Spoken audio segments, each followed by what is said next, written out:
What's going on, everybody? Welcome back to the channel. I hope you guys are having a great day as always. If you guys haven't already subscribed, make sure you guys go ahead and hit that subscribe button. Today we're going to be doing some work on the blue WJ. So for starters, we're going to roll up a 40 and see how it looks next to this lift height basically and this setup, and see if 40-inch tires is what we want to go with or if we want to go bigger. So this Jeep has 40s, I have a spare, so we're going to roll it up next to it and see how it looks.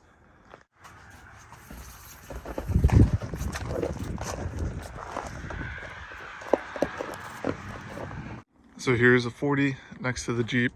This Jeep's kind of in the way, but gives you sort of an idea of what we're looking at. Honestly, 40s are really cool, but after having them for 2 years on this Jeep, I'm thinking I want something bigger on this one. So we'll probably go 42s, 43s, something like that on this Jeep, just to change it up and make it a little bit bigger than the Wrangler. I think that would be really cool. Also, it's kind of hard to tell on camera just how big these are unless you've like had a 40 off a Jeep rolling it around in person before, but they're massive, super heavy, super big tires, but the 1 ton should be able to hold that weight, absolutely no issue, especially since they'll be much stronger axles and they'll be built up 1 tons. They're not just going to be 1 tons we took from a truck, put a truss on and put them under the Jeep. We're actually going to be building these 1 tons up to make them a little bit stronger. I'm going to go ahead and roll this one onto the other side of the car. That way you guys can get a better look and I'll be able to stand back a little bit since this Jeep's blocking the way. All right, so there's the 40 up front, obviously, and then there's the 35 in the back. 40s do look good, but I think we're going to have to go bigger than this. Pretty much everybody's running 40s now, so to make this thing stand out, let's go ahead, put some 42s, 43s on it, something like that. Basically, people who ran 35s before are on 37s. Everybody who used to run 37s runs 40s. So we're going to have to go a little bit bigger on this one. I also don't plan on driving this on the street besides events, so it won't really be that big of an issue. They are more expensive for bigger tires, but it'll get a whole lot less miles on it than this Jeep got, so we won't have to buy tires as often. Now let's take a look at what I have to fix today to make this Jeep drivable again. So as you can see, that is not correct. So this is just a random bolt that I threw in there to limp it home the other day. Completely forgot that it was in the Jeep like that and drove it again yesterday or the day before, one of those days. We went off-roading, so I'm gonna go ahead and remove this bolt, make sure the joint on the end of the track bar is good, which honestly with this, I wouldn't be surprised if it wasn't. So we're gonna drop all that out, inspect the end joint, make sure it's all good, and then we'll go ahead, get the right bolt, put it back in there if we can. Not sure how bent up this bracket is. We might have to replace that. So if you guys heard any like clicking sounds or anything in our last off-road video,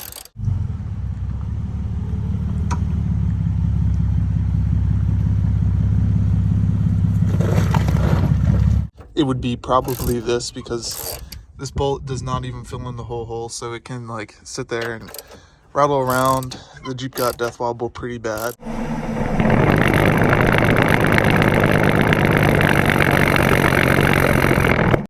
With this, so we're gonna have to go ahead and fix this so the Jeep's at least drivable.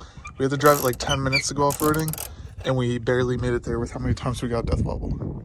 All right, so I got it all taken apart. We got the random bolt taken out. That wasn't really an issue. The joint looks like, you know, could use replacing, but we're gonna run it.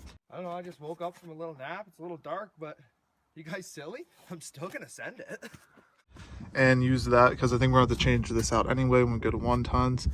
And I'd rather not put a ton more money into this setup just because it's super weak and it's honestly bound to break at any time now. The major issue we're facing is this hole right here is ovaled out, meaning even if we get the right size bolt in there, it's still going to be able to wobble around inside there and we'll still get death wobble.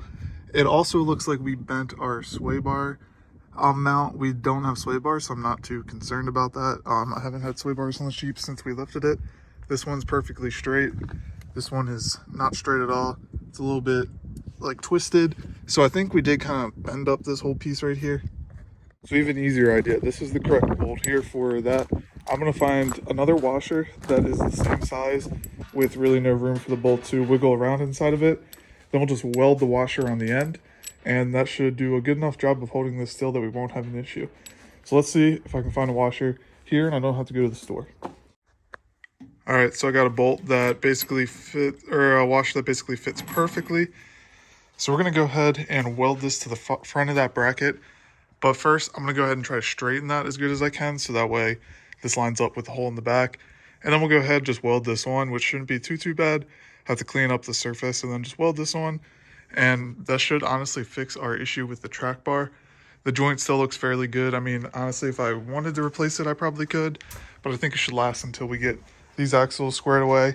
Which, with that being spoken of, I'm going to move this one over there once I clean up from the Wrangler mess and begin work on this one, because this is what I have a truss for already. So I cleaned up around the hole where we're going to be washing the, so I cleaned up around the hole where we're going to be welding the washer on. I'm going to go ahead and clean this up a little bit better just to make sure that the welds are as good as possible. I'm no welder, but I should be able to make a washer stick to a piece of metal. It's not too difficult. So I'm going to clean this up a little bit better, and then we'll line this up with where it has to be in correspondence to the hole in the back. Once that's all put together, we'll go ahead, weld it, finalize everything, and get everything set up. And this should work just fine, lining everything up to where our track bar has no room to move. And this should basically buy us enough time versus redoing all of this and fixing all the bent stuff and everything. Should buy us enough time to get the 1 tons finished and underneath the Jeep. Alright, so we may have screwed up here. As you can see, the key broke in half, and it's stuck in the ignition, which is not ideal, but there's a little piece sticking out. So I guess we're going to go ahead and try to get that out of the Jeep. I've never had this happen before, so comment down below what you guys do in this situation. I was trying to turn the steering wheel and turn it on so that way I can line up the front axle underneath the Jeep, since the Jeep kind of goes side to side once it's on and everything and you steer.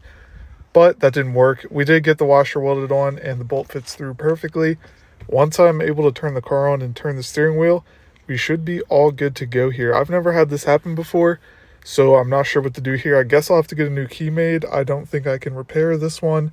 Issue being is these keys are chipped, I believe, so we're going to have to figure that out. I might honestly just put this key on a key ring and put it near the Jeep and just get a key cut. That way it's a whole lot cheaper, because I don't feel like buying a whole new key for the Jeep, because that gets super expensive, and we just did it for the Wrangler recently.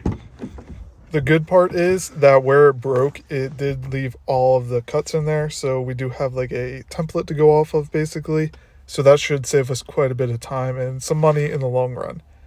Honestly, if this happened to any other Jeep, it wouldn't be a big deal. But this is the only Jeep that I only have 1 key for. So this is our 1 key. I got the piece out, as you guys can see. So hopefully I'll be able to get a new one made pretty quickly. I don't think I'm going to get it programmed. I got one programmed for the red Jeep. Quite expensive to do. So I think I'm just going to use the chip that's on this one, put it on the same key ring, and call it a day there. But now that we got it out, I guess we'll call somebody. But that basically wraps up this video. So comment down below, do you guys think we should go 40s, 42s, 43s? What size tire would you guys like to see on this Jeep? Interested to see your input. So far I'm leaning towards bigger tires, but let me know what you guys are thinking down in the comments. But that basically wraps up this video. So as always guys, thank you so much for watching, and I'll see you in the next one.